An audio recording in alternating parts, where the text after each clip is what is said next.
அதிமுக அம்மையார் இருந்தபோது சரி, அப்போது எடுக்கின்ற நிலைப்பாடுகள் அனைத்தும் அந்த கட்சி சுய சிந்தனையோடு எடுத்து வந்தது. இப்போது எடுக்கின்ற நிலைப்பாடுகள் அத்தனையும் டெல்லியிலே இருந்து உள்துறை அமைச்சர் அமித்ஷா அவர்கள் என்ன சொல்லுகிறார்களோ அதற்கேற்ற நிலைப்பாடுகளைத்தான் எடுத்துக் கொண்டிருக்கின்றார்கள். ஆகவே அவர்கள் கொண்ட கொள்கைகள், அவர்கள் கொண்ட லட்சியங்கள் அனைத்தும் காற்றில் பறக்க விட்டுக் கொண்டிருக்கின்றார்கள் என்பதற்கு இந்த திருப்பரங்குன்றம் இந்த தீபமேற்றும் நிகழ்ச்சியிலேயே பார்த்தால் 2014, 2017 2 காலகட்டங்களிலும் அதிமுக ஆட்சி தான் இருந்தது.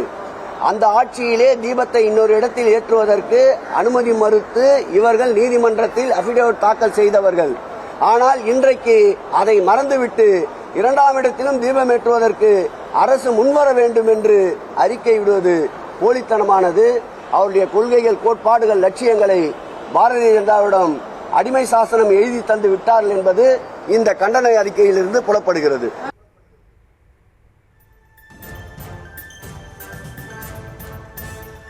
அமித்ஷாவின் கொள்கையே அதிமுகவின் கொள்கை என அமைச்சர் சேகர்பாபு விமர்சனம் செய்திருக்கிறார். திருப்பரங்குன்ற விவகாரத்தில் அதிமுக வெளியிட்ட அறிக்கையை சுட்டிக்காட்டி அவர் காட்டமான விமர்சனத்தை முன்வைத்திருப்பதை நாம் அண்மை செய்திகளாக பார்க்கிறோம்.